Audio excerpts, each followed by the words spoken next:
right, well, coming up on Saturday, as we know, CHA Championship, Mercyhurst, Penn State, a team that the Lakers have not lost to at the CHA tournament. Mike Sisti, head coach, big part of that.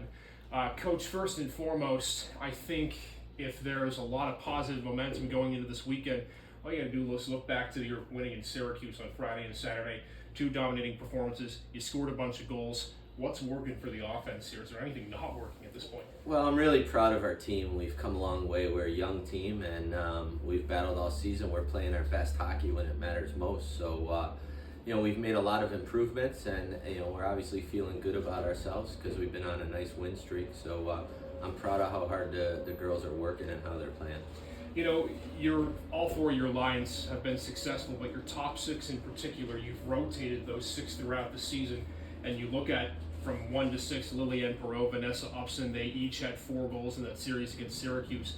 What is it about those 6 in particular that's really helping to click the offense? Because it seems like regardless of who you put who with, they're finding ways to be able to score and have multiple assists on those goals. I think they're really good players who work hard, and they're great leaders. Our leadership core has done a great job on and off the ice, but some of those players, even if they're young, are leading by example too, and logging a lot of minutes for us. And down the stretch, the second half, with injuries, illnesses, we've had to move things around, and our team's handled it well. And now that we're healthy, it's made us better and deeper. Your offense, as prolific as it's been, Anna Nystrom has arguably been your best player, just named CHA Goaltender of the Year. She's allowed something like 4 or 5 goals in the last 7 or 8 games combined. It seems like a couple of things that she's doing much better than was the case last year: her rebound control and her vision of the ice. Do you sense that confidence from the bench whenever the puck's in your end and as being able to play square to it? Without a doubt, we have a great luxury, and at the start of the season, I mentioned our goaltenders are the strength of our team, and her, Jada, and Frankie, they're older, they're very experienced. It's a great luxury for us.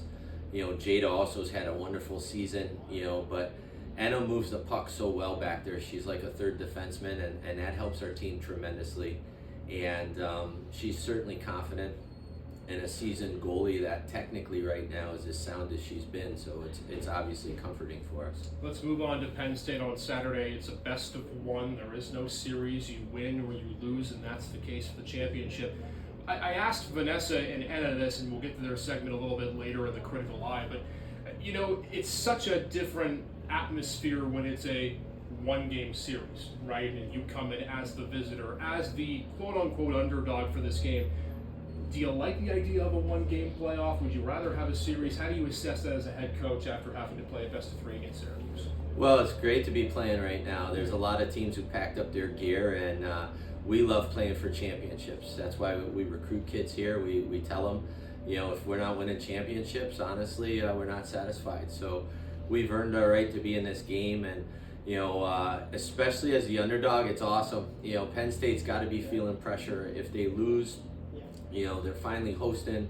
They haven't won this championship before, and they've had a great season, and they may not or probably won't make the national tournament without a victory Saturday. So it's nice for us to just show up, treat it like a Game 7, love the opportunity we have, and really just try to play the best hockey game we've played all season. So our kids are excited, and we're ready to go. You played them 4 times earlier this season. You got them at home twice, took them to overtime in that Sunday game where you had the lead with 30 seconds to go. What about Penn State makes them so dynamic? They really ran through the CHA this season. They didn't have a lot of flaws.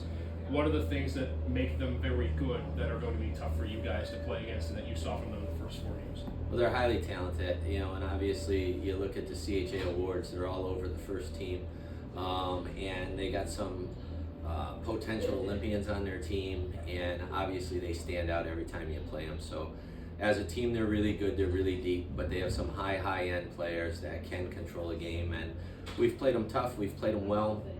We were able to win there earlier in the year, and like you mentioned, had a real good OT game with them here, but obviously that's why they're where they are. They've earned the right to host, and they've had a great season, and we're hoping we could go in there and ruin it. You've been through your fair share of conference alignments. There have been conferences with sizable amounts of teams.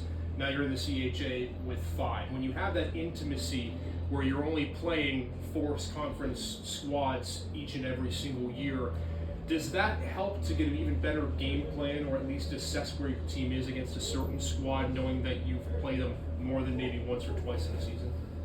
Not really. I mean, we do our homework. It's something we pride ourselves in, to be prepared for whoever our opponent is. And, most teams will play at least twice, max 4 usually in the regular season. So, this year it was interesting just because, like with Syracuse, we played them 5 times in 3 weeks, so that's a little odd. But you usually know your opponent well, and you know their habits, and you get some great rivalries. And it makes every game, regardless of a team's record, really important and really tough to win. Lastly, keys to the game on Saturday. We know that this is a matchup that is going to potentially have a lot of goals in it with the way both teams are scoring. But if Mercyhurst is to come out on top at the CHA final, what has to be the storyline going into the game?